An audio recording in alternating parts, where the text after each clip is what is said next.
자, 우리 이제 오늘 말씀 베드로전서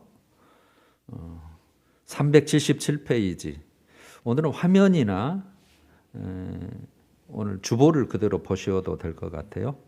자, 18절, 19절 뛰어넘어서 23절부터 시작. 너비가 알거니와 헛된 행실에서 대속함을 받은 것은 은이나 금같이 없어질 것으로 된 것이 아니요 오직 흠 없고 점 없는 어린 양 같은 그리스도의 보배로운 피로 된 것이라. 너희가 거듭난 것은 썩어질 씨로 된 것이 아니요 썩지 아니할 씨로 된 것이니 살아있고 항상 있는 하나님의 말씀으로 되었느니라.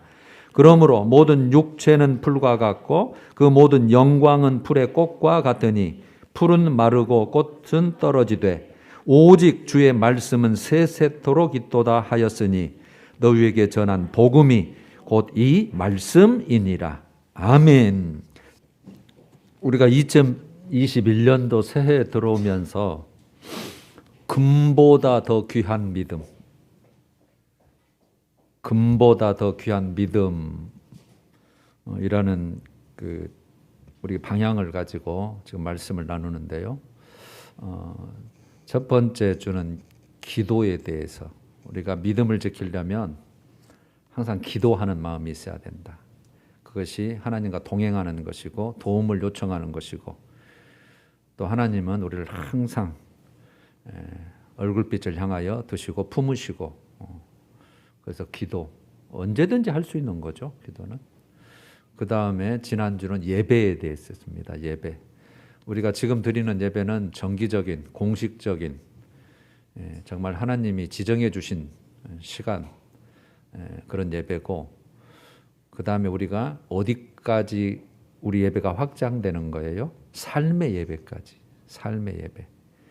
삶 자체가 예배. 그래서 항상 하나님 앞에 산다. 그게 여러분 우리가 이해될 수 있는 게 뭐였죠? 내가 바로 성전이기 때문에 그랬어요. 성전이면 하나님이 함께 계시기 때문에, 임재하고 계시기 때문에 성전이란 말이 가능해요. 그래서 하나님이 계시기 때문에 내가 항상 회개함으로 죄사함을 받는, 그래서 성전의 기능인 죄사함의 기능과 하나님이 그걸 받으시고 그걸 이루어 주셔야, 임재하셔야 이게 가능한 거죠. 그러니까 우리는 항상 하나님을 모시고 살잖아요. 모시고 살기 때문에 교회에서뿐만 아니라 어디서든지예요. 신약 백성들은 어디서든지 항상 하나님의 것으로, 하나님과 함께 하나님 앞에서 사는 모습이기 때문에 그 자체가 예배예요. 그 자체가. 그러니까 이스라엘 백성들이 만약에 책망을 받는 것도 그거였어요. 야, 우리는 아브라함의 자손이다. 혈통이 육적으로 우리 선택받은 선민이다. 야, 우리는 하나님이 주신 법이 있다. 율법이 있다. 성전 봐라. 하나님이 함께 계시는 우리의 예배 제사를 받으시는 성전이 있지 않느냐. 그걸로 다 끝난 것으로 알고 삶이 엉망으로 되니까, 공의가 없어져 버리니까 하나님이 엄청 책망하신 것이고 결국은 버리신 거죠. 포로로 잡혀가게 만들고 성전도 싹 무너뜨려 버리시고. 그래서 예배입니다. 오늘 또 그래서 우리 지금 현재 드리는 예배는 하나님이 원하시는 예배고 정말 받음심직한 향기 나는 제물의 시간이고, 그래서 너무 소중해서 이 예배만큼은 정말 죽음과도 바꾸지 않을 만큼 우리가 항상 최우선순위, 최고의 것으로 잘 준비해서 정말 내가 복을 받는 최고의 시간임을 알고, 또 내가 믿음 생활하는 최고의 정점이 있는 것을 알고 잘 지켜주시길 바라고, 그럴 때 하나님이 은혜를 주시고 우리의 구원이 끝까지 정말 지켜질 줄로 믿습니다. 이제 오늘은 그 마지막으로 말씀에 대해서 해요. 우리가 그래서 예배, 기도, 말씀, 이 세 가지 너무나 우리에게 항상 가까이 있는 것들이에요. 뭐 특별한 것들이 아니에요. 예배는 뭐 당연한 것이고, 기도는 뭐 항상 할 수 있는 것이고, 말씀도 우리의 항상 내 옆에, 뭐 오늘 요즘에는 뭐 핸드폰이 됐든 채널이 됐든 버튼만 누르면 그냥 말씀 막 쏟아지잖아요. 항상 우리 곁에 있는 것이기 때문에 오늘은 성경 말씀을 중심으로 한번 다시 정리를 해보고, 그 다음에 내가 정말 유익하게 이 말씀을 어떻게 대할 것이냐, 그에 대해서 오늘 함께 나누려고 해요. 오늘 본문 핵심은 이거죠. 베드로전서 1장 18절에서 19절, 23절에서 25절. 그 사이에 있는 건 삽입절이니까 건너뛰었어요. 너희가 알거니와 헛된 행실에서 대속함을 받은 것은 금같이 없어질 것으로 된 것이 아니다. 그러니까 세상의 어떠한 썩어질 어떠한 세상의 방법, 세상의 어떠한 귀한 것으로 우리가 이 대속감, 죄를 사함받는 거, 속량받는 거, 이게 어떤 세상 것으로 된 것이 아니고 오직 흠없고 점없는 어린 양 같은 그리스도의 보배로운 피, 그리스도의 보배로운 피, 예수의 피로 우리가 죄 사함을 받았다, 속량함을 받았다는 거잖아요. 그 다음에 23절부터는 너희가 거듭난 것은 대속함을 받은 거, 거듭난 거, 동일한 의미로 볼 수 있죠. 썩어질 씨로 된 것이 아니다. 살아있고 항상 있는 말씀, 하나님의 말씀으로 된 것이다. 그래놓고 24절에 이제 비유를 든 거죠. 모든 육체는 풀과 같다. 그 육체의 영광, 우리가 커다란 어떤 부자가 된다든지 명예를 얻는다든지 관직을 얻는다든지 다 이게 그런 영광이잖아요. 우리 육체의 영광. 육체는 풀과 같고 그 모든 영광은 풀의 꽃과 같은데 좋죠. 보기는 꽃도 좋고 풀도 좋고. 근데 풀은 마르고 꽃은 떨어지되 지금 뭘 말하는 거예요? 그건 없어질 것이다. 잠시 잠깐이라는 거죠. 그래서 세상은 잠깐, 잠시. 그러나 오직 주의 말씀은 세세토록 있도다 하였으니 너희에게 전한 너희가 들었던 복음이 바로 그 하나님의 말씀이다. 이런 내용이. 그러니까 여기 강조점이 뭐냐면 우리가 대속함을 받았다, 거듭났다, 하나님의 자녀가 됐다. 이것은 세상 것으로 금으로 그런 것 썩어지 없어질 것, 그런 어떤 세상의 영광으로 우리가 얻어진 것이 아니고 예수 그리스도의 피요 하나님의 말씀으로 된 건데 예수 그리스도의 피나 이 하나님의 말씀은 영원한 것이라는 거예요. 이것은 변하지 않는, 없어지지 않은 진리라는 거죠. 그래서 제가 오늘 제목을 영원한 진리와 생명, 하나님의 말씀 이렇게 붙였어요. 영원한 것이다. 없어지지 않는 거예요. 진리다. 변함이 없어요. 세상 것은 다 변하고 없어지지만 그렇게 오늘 본문을 했고요. 자, 이제 하나님의 말씀, 우리가 너무나 잘 아는 건데 성경, 거룩한 말씀, 거룩한 하나님의 말씀이란 것을 책으로 묶어서 성경, 그렇죠. 저자가 누구냐는 거죠. 누가 썼냐는 거죠. 물론 우리는 답을 알아요. 하나님이시다. 그러면 이제 의문이 생기죠. 뭔 하나님이 쓰셨어? 사람이 썼지. 이 성경은요 1500년 동안 기록이 됐어요. 그 사이가 BC 1400년 때부터 시작해서 AD 90년까지니까 약 1500년으로 봐요. 창세기부터, 창세기 모세오경이 쓰여질 때가 BC 1400년 전, 모세에 의해서 이제 쓰여지게 됐는데, 그 다음에 이제 예수님의 사도들을 중심으로 해서 AD 90년까지, 그러니까 1500년간 몇 명이나 이 글을 쓰는데 동원이 됐냐면 40여 명 그렇게 봅니다. 40여 명. 40여 명 그렇게 나오죠. 그러면 이분들은 직업도 달라요. 신분이 다른 거죠. 쓴 장소도 달라요. 시대도 달라요. 1500년 이렇게 쫙 됐으니까. 서로 그들은 만난 적도 없고 이야기한 적도 없고, 그런데 그들의 모든 성경의 모든 내용이 너무나 통일성이 있는 거예요. 여러분, 성경의 주제가 예수 그리스도입니다. 예수님, 그리스도. 그래서 그리스도를 약속한 것이 구약이고 예수님께서 오셔서 이루시고 하는 것이 신약이고, 그리고 예수 그리스도고 하나님의 나라에 대해서 얘기를 해요. 근데 이게 어떤 얘기를 하든 똑같이 맥이 맞아 떨어지고 다 이게 서로 보완이 되고 이렇게 되는 거죠. 그러면 이게 사람의 책이 아닙니까? 사람이 썼으니까. 그런데 여기에 이제 해답을 주는 말씀이, 제가 두 구절을 찾아드리면 베드로 후서 1장 21절. 베드로 후서 1장 21절. 성경의 모든 예언은 언제든지 사람의 뜻으로 낸 것이 아니요 이렇게 됐어요. 사람의 뜻으로 썼으면 사람 책이죠. 저자가 사람이죠. 그러나 오직 성령의 감동하심을 받은 사람들이 이렇게 됐어요. 무엇을 받은 사람들이? 성령의 감동함을 받은 사람들이 하나님께 받아, 누구께 받아? 하나님께. 그러니까 성령의 감동, 성령님은 하나님이시잖아요. 그러니까 하나님의 감동함을 받아서 도구로 쓰이는 거죠. 이제 하나님께 받아 말한 것임이라. 디모데후서 3장 16절도 앞부분에 그걸 그대로 말하죠. 모든 성경은 하나님의 감동으로 된 것으로. 여러분 그래서 이렇게 보시면 돼요.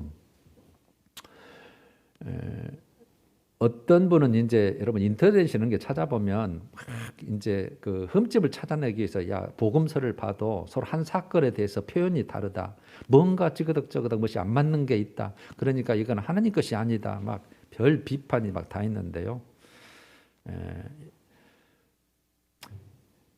우리는 이 사람을 빌어서 쓰긴 쓰는데 용어가 있어 유기적 영감설이라고 하는데 그 사람의 신분, 직업, 시대 배경, 문화, 그다음에 그분의 성품 쓴 사람의 사용당한 사람이 그걸 주님께서 인정하시고 하나님이 감동하심으로 그러니까 핵심은 주제는 내용은 하나님께서 깨닫게 해주시고 때로는 말씀해 주시고 때로는 환상을 보여주시고 이렇게 해서 하나님 것을 전달하라고 하는 그 하나님의 감동한 것을 그 사람의 성품과 문체와 그분의 배경을 통해서 써내려가는 거예요. 그래서 결국은 가장 쉽게 어린아이 같이 말을 하면 부모님이 지금 누워서 병원에 있는데 멀리 있는 미국에 있는 딸한테 내가 이 소식을 내야 되는데 아들아 받아 써라. 그래서 아버지 뭔 내용으로 쓸까요? 그래 먼저 인사말 쓰고 그 다음에 내가 어떻게 아팠는지 내가 어떻게 치료되고 있는지 그 다음에 내가 보고 싶다고 말하고 내가 정말 네가 언제 건너왔으면 좋겠다고 그 내용을 다 내서 그렇게 써라. 그러니까 그대로 쓴 거예요. 그래서 보내면 받은 사람이 아버지 편지요, 지 동생 편지요. 아버지 편지잖아요. 아버지가 원하는, 아버지가 뜻하는, 아버지가 표현하고 싶은, 아버지가 원하는 내용을 썼기 때문에 그렇게 보시면 가장 편해요. 그러면은 아들이 그걸 쓰면서 아버지 불러줘 봐요. 물론 하나님이 그대로 불러주는 부분도 있어요. 말씀하신 것들은. 그러나 하나님께서 이 내용을 써라.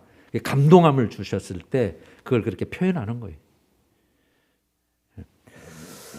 여러분 그래서 이게 성경이 이제 고고학자들에 의해서 이제 하나씩 이렇게 증명이 돼갔을 때 그러니까 역사적인 사건으로 막 이제 증거가 돼가는 게 너무 많잖아요. 뭐 이거는 다 말할 수가 없고 여러분 그 지구가 둥글다. 지구 내부는 불덩이다.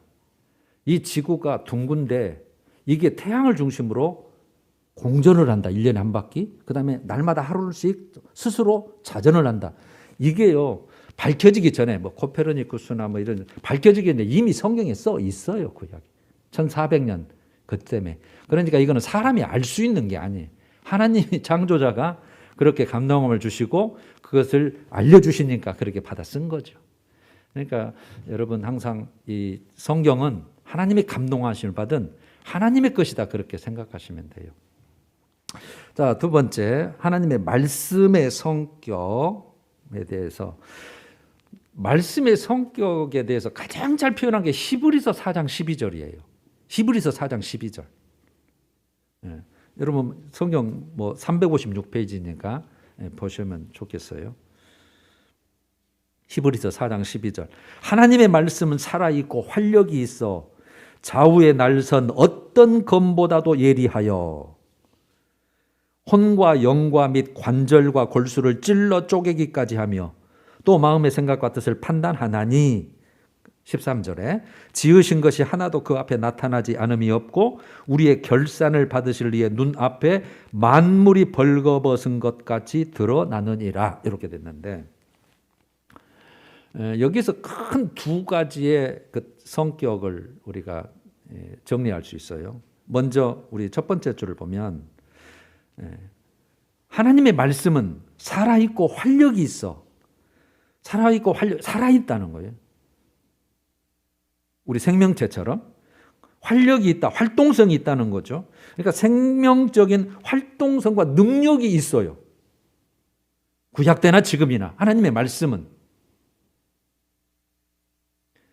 그래서 뭐 말씀으로 창조하셨다, 말씀 한마디로 병이 고쳐졌다, 말씀 한마디로 귀신이 떠나갔다, 이런 능력이 있다 이 말이에요. 활동성이 있어. 일하는 자체. 이게 생명적인 활동성과 능력이 있는데 이 말씀의 활동성이 좌우에 날선 어떤 검보다도 비유한 거죠. 좌우, 앞뒤죠. 이렇게 돼 있으면 한쪽만 이렇게 잘 들어서 이렇게 되는데 위쪽, 아래쪽, 좌우에 날선 예리한 어떤 검보다도 예리한, 그러니까 그만큼 그냥 뭐든지 할 수 있는. 그러면 이거는 여러분 그 좌우에 날 섰다. 그것을 생명의 날, 하나는 사망, 심판의 날, 그렇게 해석을 해요. 이제 계시록에도 보면 하나님의 심판과 구원 두 개가 가잖아요. 그러니까 생명의 부활, 사망의 부활 있듯이. 그래서 말씀은 항상 좋은 쪽만 아니라 항상 심판 쪽도, 그다음에 생명 쪽도, 그래서 좌우의 날선검 이렇게 표현했다 하는 것이 일반적인 해석이에요.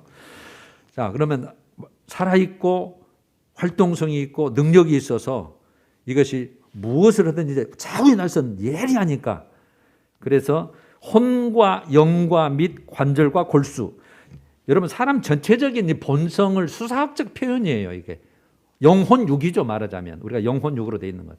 혼과 영과 영혼과 관절과 골수, 육체를 뜻하는 거죠. 이것을 찔러 쪼갠다, 꿰뚫어서 나눈다는 뜻이거든요. 그리고 또 마음의 뜻과 생각, 우리 내면이죠. 내면의 깊은 사상, 생각, 동기 이런 모든 것까지 판단하니, 감찰하나니 그 말이에요. 다 살피고. 그러면 지금 이 말씀의 영향력에 대해서 말하는 건데, 찔러 쪼개기까지잖아요. 고칠 수 있어요. 찔리게도 할 수 있어요. 때로는 깨닫게도 할 수 있고, 때로는 위로가 되기도 하고. 그래서 새로운 어떤 변화를 가져올 수 있는 능력이 있는 거예요. 그걸 말해요. 그러니까 영향력에 대해서 말하는 거야. 영향력에, 즉 능력에 대해서, 말씀의 능력에 대해서. 그러니까 우리 영과 혼과 육에 모두 다 큰 날선 검처럼 뭐 안 들어가는 것이 없이, 해당 안 되는 것이 없이 전부 영향을 미치고 새롭게 하고 변화시키고 고치고 또 깨닫게 하고, 그런 능력이 있다는 뜻이에요. 13절. 지으신 것이, 모든 피조물을 말하죠. 그 밑에 만물이라는 말하고 똑같죠. 지으신 것이 하나도 그 앞에, 이 말씀 앞에, 하나님의 말씀 앞에 나타나지 않음이 없고, 다 나타난다는 뜻이죠. 모든 피조물들이 말씀 앞에 고스란히 다 나타난다. 우리의 결산을 받으실 이 하나님이죠. 우리의 결산. 그러니까 영과 혼과 육의 어떤 심리적 내면의 모든 것을 밝히시는 그분 앞에 만물이 벌거벗은 것 같이 아무것도 감추인 것이 없이 다 드러난다는 거예요. 그래서 불순종한 자에게는 경고하고 그 심판을 말씀하시는 것이, 그것이 드러날 것이고, 순종한 자에게는 하나님이 약속하신 말씀대로 다 성취하는, 구원받고 상급받고 칭찬받고 영원한 생명받고 하는 것이 모든 만물들이 그 하나님 앞에, 말씀 앞에 다 드러나는 것이니까, 이걸 한마디로 말하면 모든 하나님의 심판의 기준이 말씀이고 상급의 기준이 말씀이라는 거예요. 그러니까 기준이에요, 기준. 아까는 능력을 말하는 것이고, 이거는 모든 것의 기준이라는 거예요. 처음과 끝이 하나님이시고 시작도 하나님, 끝장도 하나님이 내시는데 그 모든 것을 말씀대로라는 거예요. 기준이 말씀이라는 뜻이에요. 그러니까 우리가 로마서 2장 10절 같은 데 보면 선을 행하는 각 사람에게는 영광과 존귀와 평강이 있으리니 이렇게 약속을 하잖아요. 그러면 네가 영광, 존귀, 평강 이건 영원한 하늘나라 쪽이 말이에요. 이 땅에서뿐만 아니라 하늘의 영광, 하늘에서 존귀함 받는 것, 하늘에서 영원히 평강을 누리는 것, 이것은 선을 행하는 각 사람에게는, 그러면 선을 행하다. 하나님이 선하신 분, 하나님의 성품이죠. 선을 행한다 그러면은 선을 행하는 무엇이 기준이에요? 즉 하나님과 말씀이 기준이에요. 우리가 하나님이 기준이다 그러면은 좀 추상적이지만 말씀은 우리한테 주어졌기 때문에, 그래서 하나님의 말씀이 기준이에요. 이게 말씀대로 실천하면, 말씀대로 행하면, 말씀 안에 있으면 이걸 얻는 것이고, 밖에 있으면 반대고. 그래서 이 히브리서 4장 12절이 정말 말씀의 성격이 이런 큰 능력이 있는데 우리 모든 삶 뭐 빠진 것이 하나도 없이 다 그 앞에 낱낱이 드러날 것이고, 그분은 말씀을 기준으로 우리를 상급도 주시고 책망도 하시고 심판도 당하시고, 이런 거구나. 그래서 말씀의 성격에 대해서 가장 잘 설명한 게 히브리서 4장 12절이에요. 세 번째요. 그럼 말씀의 유익, 기능에 대해서 한번 살펴볼게요. 그래서 중요하죠. 이제 우리에게 유익을 주니까. 뭔 유익을 주냐는 거죠. 뭐 수없이 나열할 수 있지만 제가 4개로 한번 요약을 해봤어요. 첫 번째가 이 하나님의 말씀은 믿음을 생겨나게 해요. 불신자들에게. 내가 하나님을 몰라요. 신앙이 없어요. 믿음이 없는데 이 로마서 10장 17절에 믿음은 들음에서 나며 이렇게 됐어요. 들어야 돼요. 일단은. 뭘 들어야 돼요? 믿음은 들음에서 나며 들음은 그리스도의 말씀으로 말미암았느니라. 그러니까 그리스도의 말씀, 하나님의 말씀, 이 말씀이 들려져야 그래? 인생이 그래? 인생의 본질이 그래? 인생의 종말이 그래? 그래 내가 죄인이야? 이게 말씀을 들음으로 이 믿음이 생겨나게. 아까 말씀은 자유의 날선 어떤 분보다 계리하여 활동력, 운동력, 깨닫게 하는 게 있다 그랬죠. 그래서 여러분 우리가 전도하고 그럴 때에 세상 말은 아무 의미 없어요. 내가 예수 믿어봤더니 좋더라, 복 받았더라, 건강하더라, 병 고쳤더라. 이거는 부수적인 아주 가지 아무것도 아니고 말씀이에요. 말씀을 갖다 주는 거예요. 그거 듣든 안 듣든, 지금은 깨닫든 못 깨닫든 그것이 나중에 하나님의 택한 백성은 깨닫게 만드시니까. 오늘 본문 베드로전서 1장 23절도 그래놨죠. 너희가 거듭난 것은 예수 믿게 된 거지.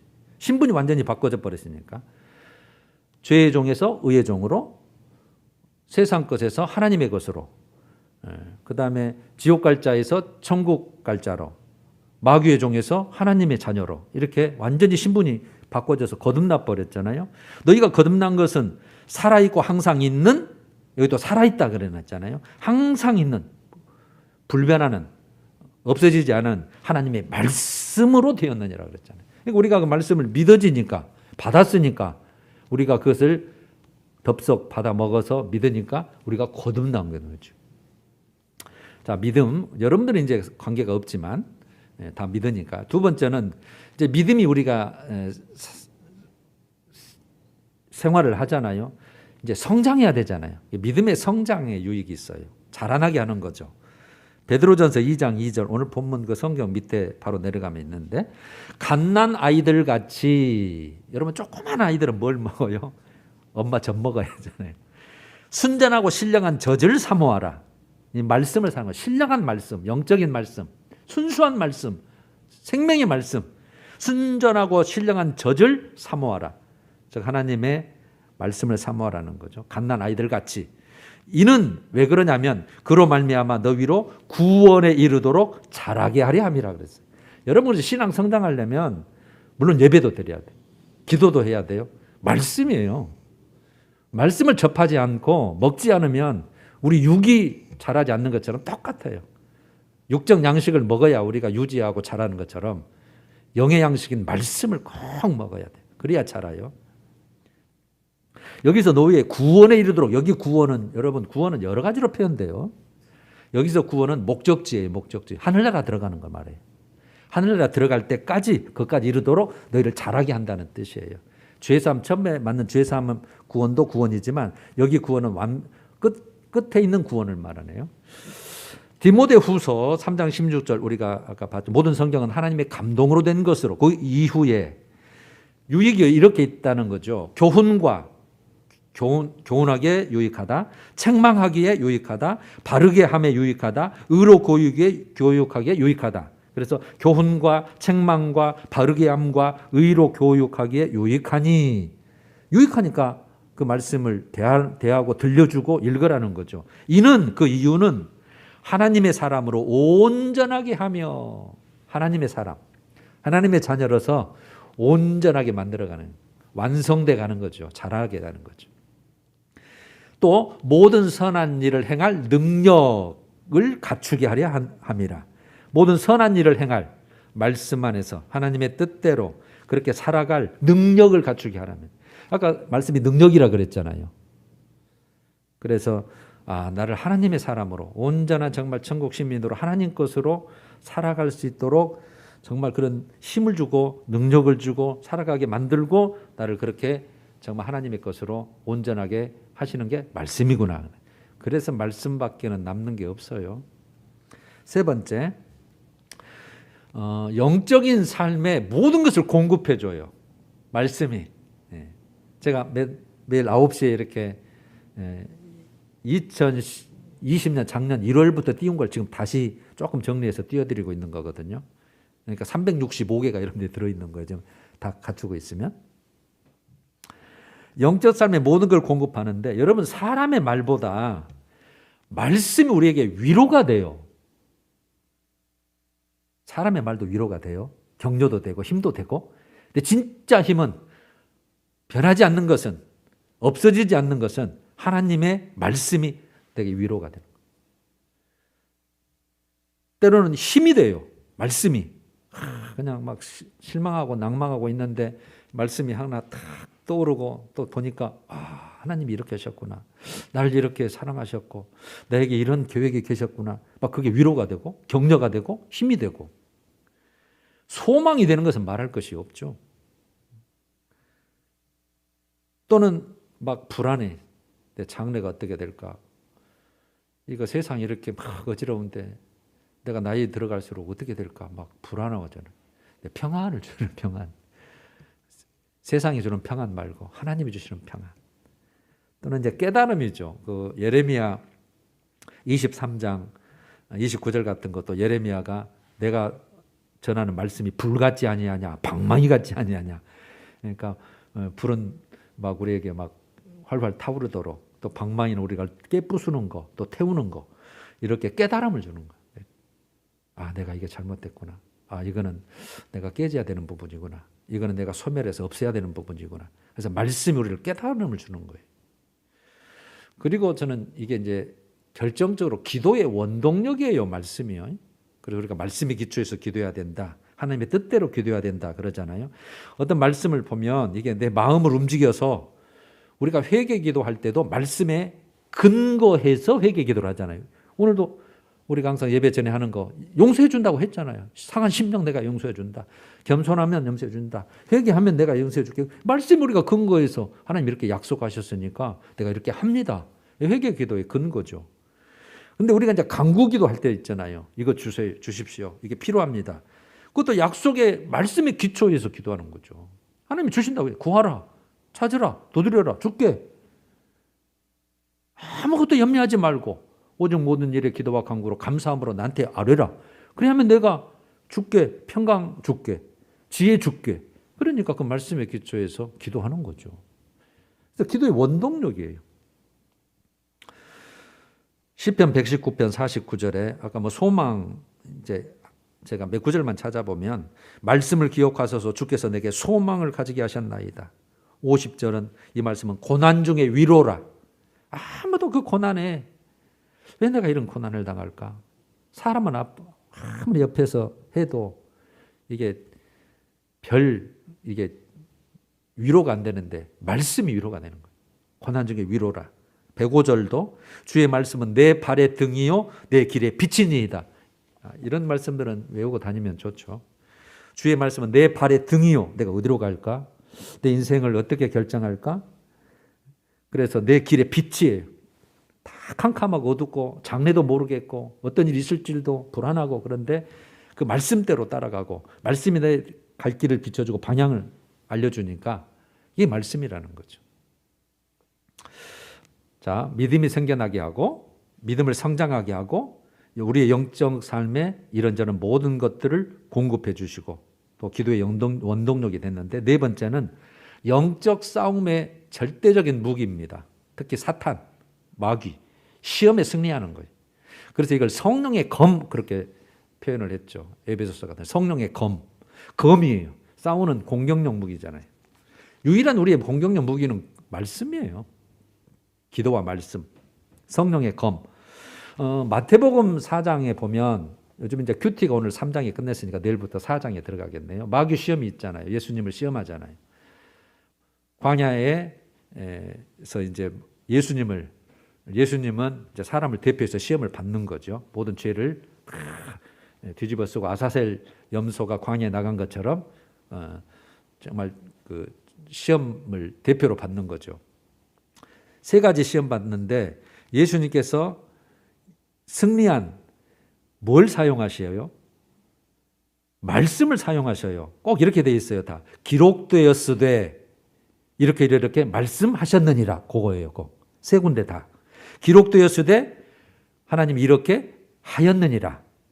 말씀하였느니라. 이 돌덩이를 떡덩이가 되게 하라. 그러니까 네 육신을 위해서 한번 살아서 네가 하나님의 아들인 것을, 메시아인 것을 한번 증명해 봐라. 돌이 다 떡덩이 되게 하면 사람들이 와 그럴 거 아니냐. 그런데 예수님께서 기록되었으되 사람이 떡으로만 사는 것이 아니라 하나님의 입에서 나오는 모든 말씀으로 살 것이니라 하였느니라. 이렇게. 그러니까 하나님의 말씀을 딱 갖다 대니까 아무 말도 못 하는 거예요. 이건 우선순위에 대해서 말하는 거잖아요. 사람이 떡도 중요하지만 더 우선순위가 뭔지 아냐? 하나님의 말씀이다. 하나님의 말씀이 최우선순위다. 두 번째, 성전 꼭대기에서 뛰어내려봐라. 그러면 하나님이 천사의 소리를 들어서 딱 사뿐히 나른다고 시편에 약속했지 않느냐. 그러면 네가 메시아인 것을 알 거니까 한번 뛰어내려봐. 그러니까 예수님께서 기록되었으되 주 너의 하나님을 시험하지 말라 하였느니라. 그러니까 하나님이 나를 보호하시고 하는 것은 내가 확신한다. 꼭 이렇게 시험해 볼 필요가 없다. 세 번째, 내게 절해라. 천하 만국의 영광을 다 보여주면 네게 줄게. 그랬더니 기록되었으되 주 너의 하나님께 경배하고 다만 하나님을 섬기라 하였느니라. 사탄아 떠나가라 그러거든요. 사탄아 물러가라. 세상 유혹도 말씀으로. 예수님께서 아주 그냥 모범처럼 우리에게 보여주신 거예요. 그러니까 여러분, 어떤 우리가 유혹을 받을 때도 언제든지 말씀으로 물리치는 거예요. 자, 정리해 볼게요. 자, 말씀은 누구 것이다? 하나님 것이다. 하나님께로부터 왔다. 그리고 말씀은 절대적인 진리다.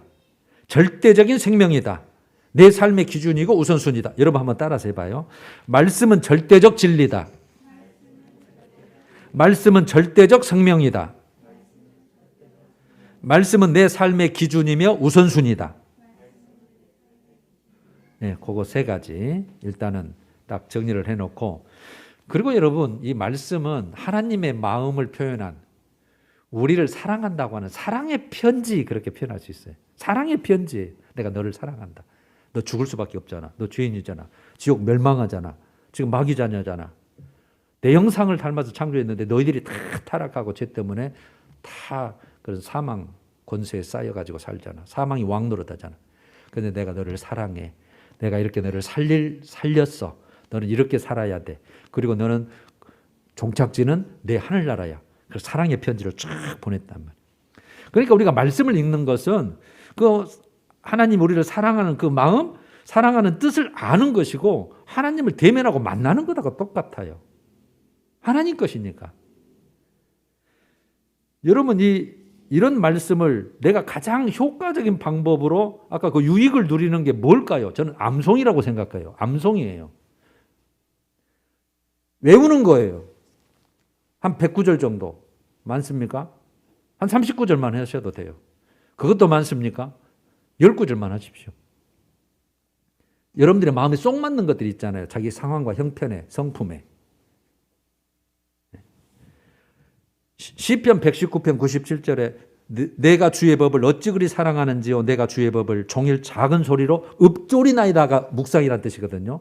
읍졸이나이다.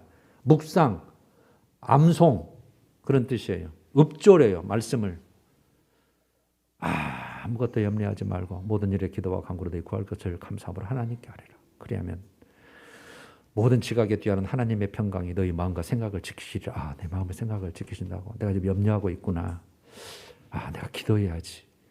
감사함으로 해라 했으니까 이 사람이 볼 때는 감사한 조건이 없는데 하나님이 그렇게 말씀하셨어요. 하나님, 이 사고 중에도 하나님을 생각하시니 감사합니다. 이걸 통해서 좋을 뜻을 이룰 줄로 믿습니다. 막 기도하는. 말씀을 알고 있어야 적용이 되는 거잖아요. 애우고 있어야. 그때 뭘 하겠더라. 그러면 이제 적용이 안 되는 거잖아요. 그걸 여러분 이제 경험하게 되면 시편 119편 72절처럼 주의 입의 법이 내게는 천천금은보다 좋으니이다.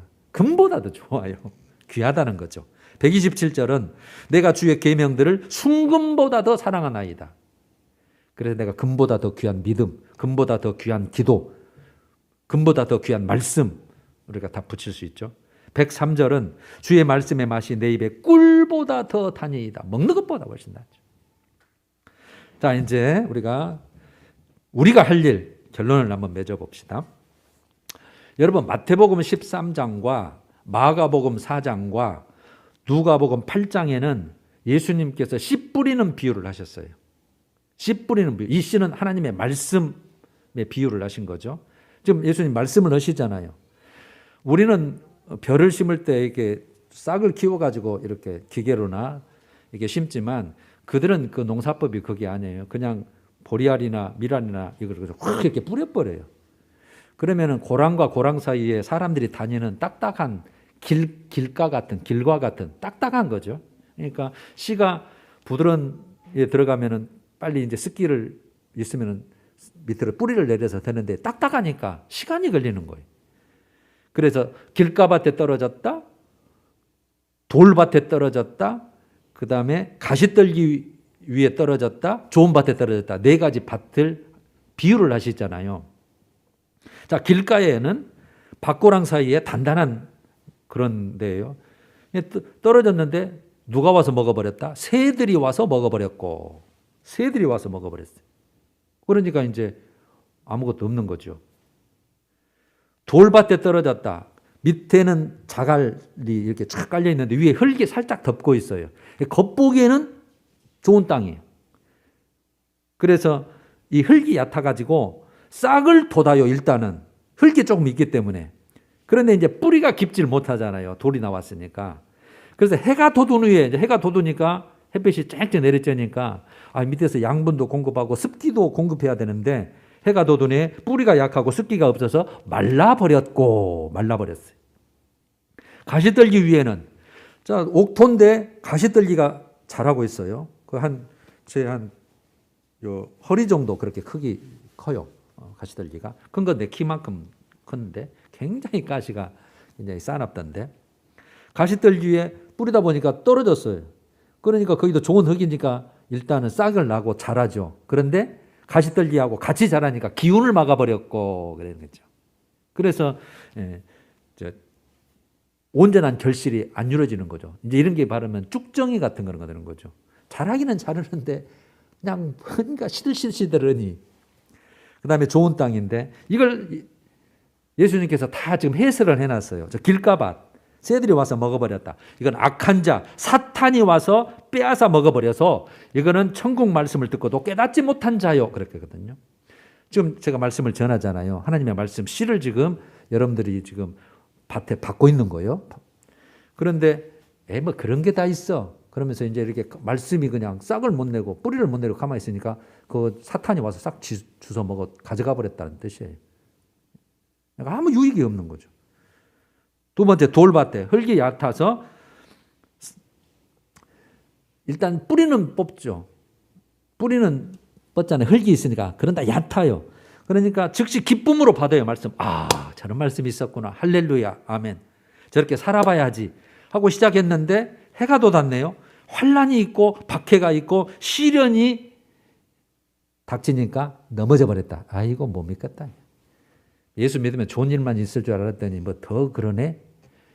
또 핍박이 있고 박해가 있고 시련이 있고 이러니까 넘어져 버린 결실이 전혀 없는 거죠. 그 다음에 가시떨기밭은 이렇게 예수님께서 해설을 해놓으셨어요. 함께 자라서 기운을 막았다. 말씀은 들어요. 싹은 넣고 같이 자라잖아요.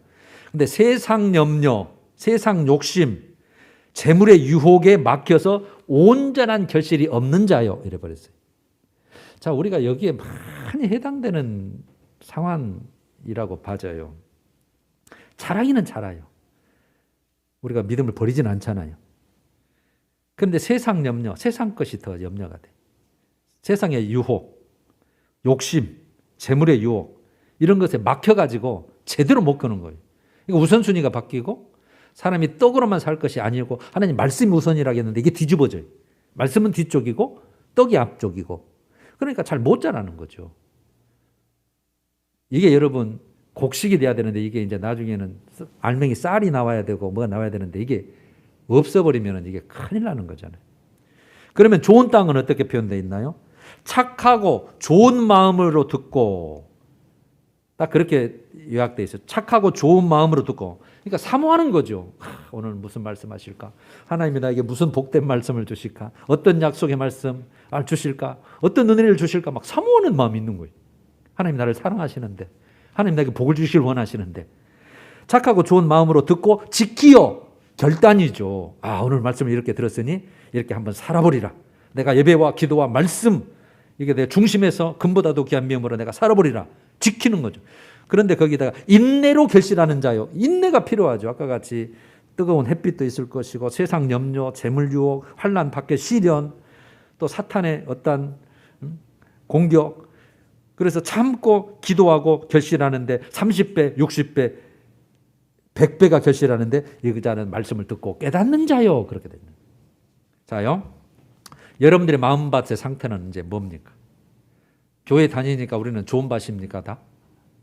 저는 우리는 이 네 가지 마음밭을 다 가지고 있다고 생각합니다. 어떤 것은 마음에 드는 것은 쏙 이거는 내가 잘할 수 있어 하는 마음이 있고 이거는 좀 이쪽으로 이거는 지키려고 하는데 아까 같이 세상 것으로 또는 환난으로 이렇게 다 막혀서 결실을 못 보는 거예요. 그러면 1번, 2번, 3번 길가밭, 돌밭, 가시떨기 밭에 내 마음과 그런 상태가 있다면 4번 좋은 땅으로 바꿔나가면 되는 거잖아요. 이게 이제 우리에게 필요한 거죠. 우리가 할 일은 그거예요. 말씀은 언제든지 우리는 공평해요. 말씀은 우리 모든 사람에게 동일하게 다 주어졌어요. 성경도 있고 설교도 듣고 어느 채널이나 돌리면 나오고 자 이것을 어떻게 내게 유익하게 돌아갈 거냐 저는 이걸로 결론을 짓고 싶어요. 첫 번째는 사모하는 마음이에요. 사모하는 마음이에요. 내가 오늘 말씀대로 정말 살아서 정말 하나님의 말씀하신 영적 육적 복을 받고 싶다. 정말 믿음의 사람 되고 싶다. 사모하는 마음이 있어야 돼. 간절한 마음이죠. 그러면 여기에 그 사모하는 마음을 통해서 성령 하나님께 간구해야 돼요. 그래서 제가 기도를 넣는 거예요. 성령에게 간구해야 돼요. 진짜 원하는 하나님이 원하시는 기도죠. 왜 네가 내 말씀을 깨닫고 그렇게 살아보려고 하냐. 하나님 나를 듣는 귀를 주옵소서. 듣는 마음을 주옵소서. 믿어주는 마음을 주시옵소서. 그러니까 하나님이 오메 나한테 딱 맞다. 그리고 말씀을 읽고 암송하는 거죠. 그러면 여러분 이렇게 보시면 돼요. 우리가 성삼위 하나님이라고 하잖아요. 성부 하나님, 성자 예수님, 성령 하나님. 그런데 우리는 성부 하나님, 성자 하나님이에요. 예수님도. 성령 하나님. 그러면은 이분 세 분들의 사역을 제가 간략하게 하면 하나님은 계획하셔요. 구원 계획. 모든 것을 우리의 복 주는 모든 계획을 하시고 예수님은 성취하시는 분이죠. 직접 오셔서 모든 것을 죄 사함을 하시고 십자가에 모든 것을 해결하시고 그다음에 이제 예수님께 모든 걸 맡기셨으니까 이분을 우리의 완전한 하나님의 나라와 이것을 다스릴 왕으로서의 성취하실 분이시죠. 그러면 성령 하나님의 역할은 뭐예요? 보증이에요. 보증. 누가 보증을 써줘요? 성령 하나님이 우리가 지금 함께 계신 그분이. 그럼 뭘 보증해 줘요? 예수가 그리스도라는 것을 믿게 만들어줘요.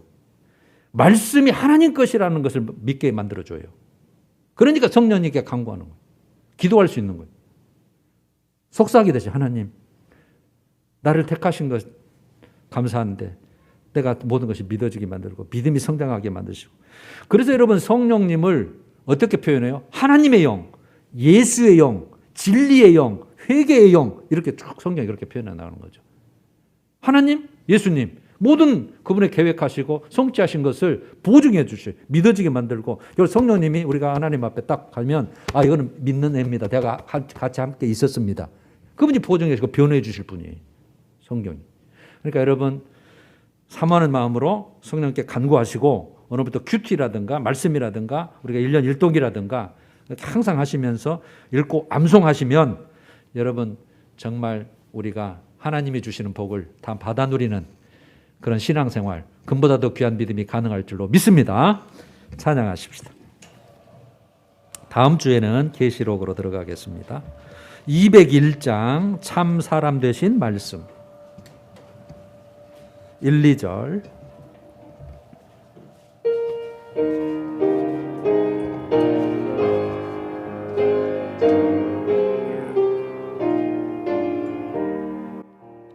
참 사람 되신 말씀 하늘의 지혜요 변하지 않는 진리 온 세상 빛이라 주 말씀 성경에서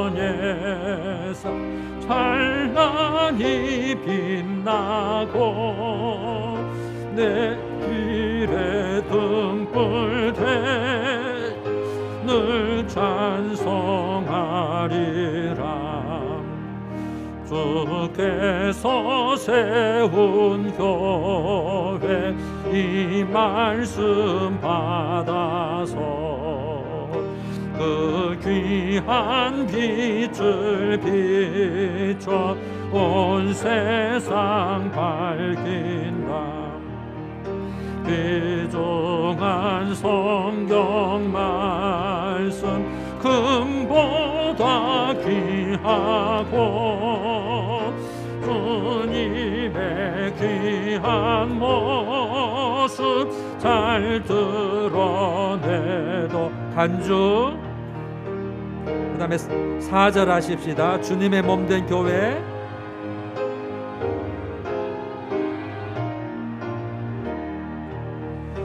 주님의 몸된 교회 빛나는 등대 이 세상 만민 앞에